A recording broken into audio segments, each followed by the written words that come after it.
tubaniriza nnyo mwebale nnyo mwebale ddala okukumbyekwaso waali wano bonna bwe bakisebo era byagala okutegeeza nti abaali wano be bakiise bakuyigiridde obwedda ne maama namayanja deputy secretary general focus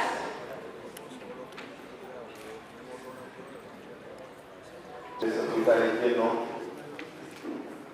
Honorable Rose Namayanja, Vice Chairman LC5 Omwami Muhuza Lola President Local Council 3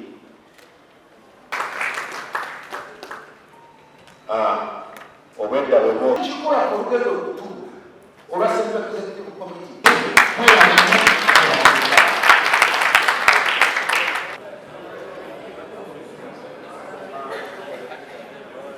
basebo ne banyo njagala okuddamu okubeebaza olw'okubeera abantu abakuliikiriza mbadde ndowooza okukozi tumale okuja kukuvewo enkola ey'okubeera kubeera bweti bagenda saabakama baffe abali waggulu wano bagende wali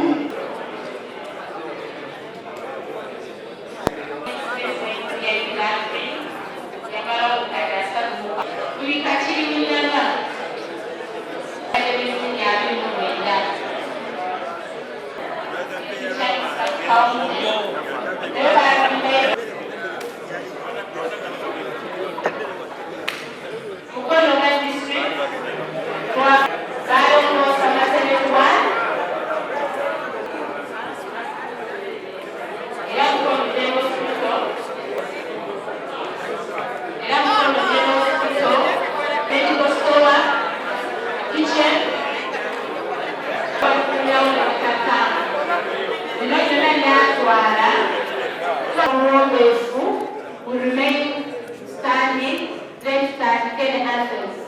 Madam Sir, you have for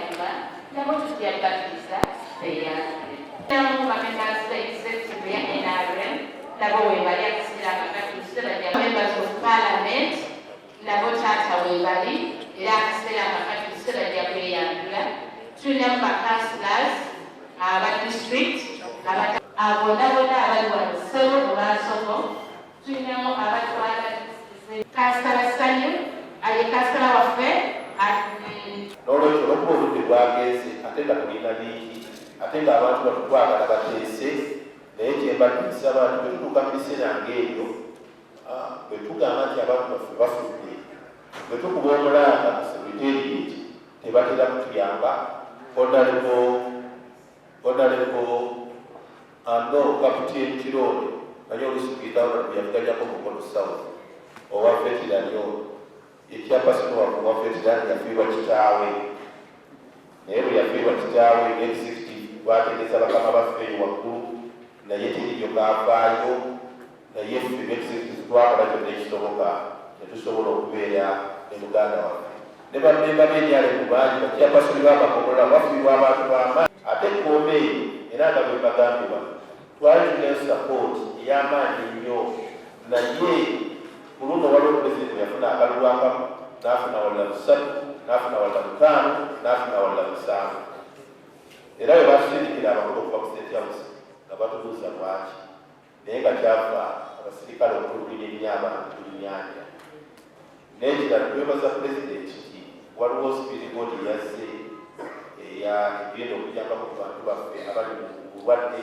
okubaagirako ng'ambulensi eyo twalifunye nga naffe nga baana disi kwe kulinnya ku kagere akaaba balina biiruza mu ttaka ate nga bwolinnye ku kagere yoyo eyali agentiwo oba ye ssentebe w'ekyalo oba ye ssentebe w'eggombolola owa NRA ne tuloopebwa entakera mu offices eziri waggulu ate ne tufuna amabaluwa agatali katias okuva waggulu eyo gye muli nga batuwandiikirwa nti we are even torturing the NRM supporters, which is uncourteous and it's not good because I don't think it was RDC nga si muwagizi wa kibiina kiri mu buyinza because ffe maaso agammwe bamemba basse ne ba secretary general ba NRM naye bw'otandika nga RDC kumbuuza kibaddewo ate n'ompandiikira ebbaluwa efreteninga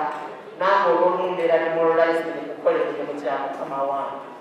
Tulina kye tuyita Uganda Land Fund. Mbadde nsaba Uganda Land Fund ekoleko mu Central Region, ereme kubanga ekola mu Northern yokka, ereme kubanga ekola mu Eastern yokka, kubanga bwe tutunulira mu percentage land planning eri mu Central Uganda, eri mu Central Uganda. Bagenda kujjamu ne tukize tugende ku kya social media fatusinga obulungi mu ggwanga ba NRM ate ng'ekituufu tulina n'amasimu agaseereza so ewaawo lwaki tukaabanya ne social media nti batuvumirako ne batukuba nga ffe tutudde tutunula batuvuma mu Luganda okusobola okuwandiika, batuvuma mu Luzungu ate mwalusoma. Where is the problem? Problem erimu yokka nti abantu ba NRM tulowooza nti gwe bwejjako waliyo second party ebakukolera eti, and that mentality must change. Awali obuzibu singa ffenna baministers 8 abaka ba palamenti 4 baradisi ne badepute baabwe 3 badisozi bonna n'abalala ffenna tubeera ku social media mulowooza abato basobola otuwanga okukyalo NRM alinda President Museveni amulagire ekuza olukiiko lwo. Ekibiina kyaffe tukiyamba nze saagala mukubira engalo naye tayalamba bwingi tulowooza tuyinza okugyayo ekibiina kyaffe okitwala mu maaso. Chairman wa 3 nga ye chairman w'eggombolola, abantu be mu ggombolola bayitamu abeera nabo batambulira wamu. Singa tukola ebyo tutambulira wamu tuba kitegeeza basobola banyabo nti mu kaseera kali nga katuuse tuba tusobola okuwulizaganya n'abakulembeze baffe n'okuteeka abantu abatuufu mu bifo byabwe. Njagala mmalirize bwenti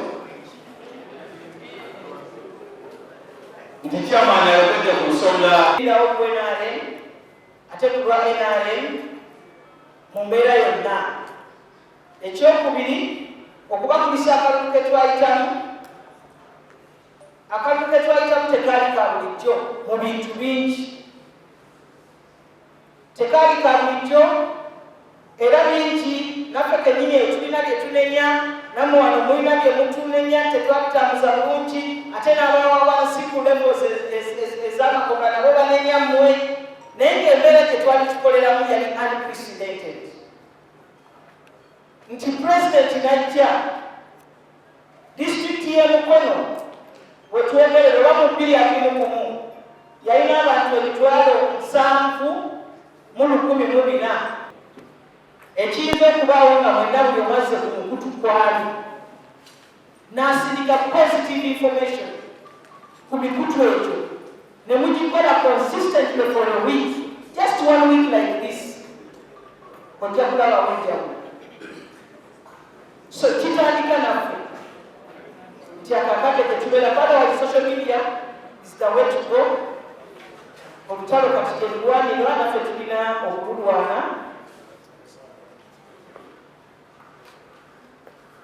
Ensonga ey'enkolagana wakati wa ofisi ya RDC ne ofisi y'NRM ngyogeddeko. Ekya primaries zituyuzayuza nnyo. Ekyo y'emu ku nsonga gye tulabye wonna ku research gye twakola n'owekitiibwa Kiwanda vice chairperson waffe. RDC ogenze n'ogamba nti ate ffe bennyininyini ate naffe twesanga nga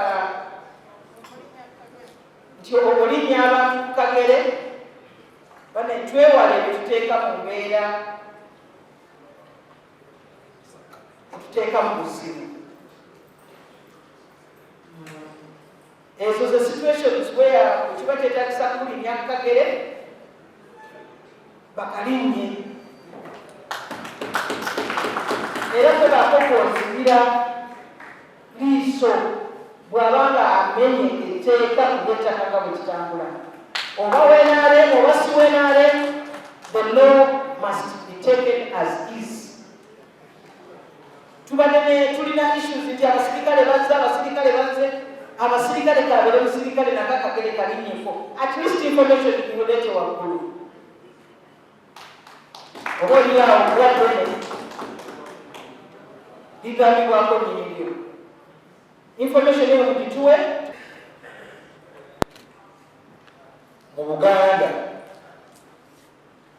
Mukono district yekutte embaga mu kukungaana omungi nga superintendent okusalira ebizibu byaffe amagezi. Mwebale nnyo, mwebale nnyo. Era njagala okulangirira mu butongole nti enaali mu Buganda tusimbudde. Munakitegeera bulungi. Twagala okulangirira eri abantu benna n'ab'opposition abatuwuliriza nti enaali mu Buganda tusimbudde. Twalangirira presidential candidate Kyabwe ne mugenda mu kalulu. Akalulu ako mujjukire mwali mumukuwako akalulu. Olw'olikuba twali mu COVID, akalulu ako mwakakubira mu district. Era Katonda n'atuwera vice chairman wa. Okuba ne twalonda General Kaguta Museveni, one, tatugamba akakonti akooye. Two, basawo ne banyabo, tetunnalangirirawo kalulu konna kakulonda. Twagala kubategeeza nga executive committee candidate gwe tulina aliomu bamuyita Yoweri Kaguta Museveni.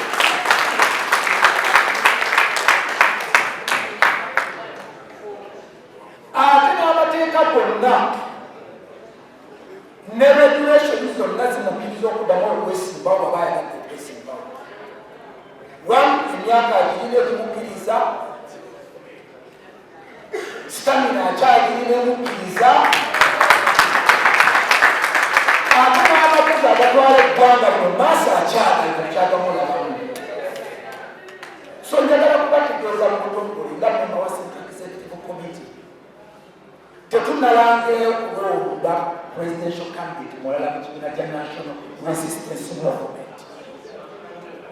Kandi tulina atya babale kunaawulira nti bayise kye bayita expression of interest.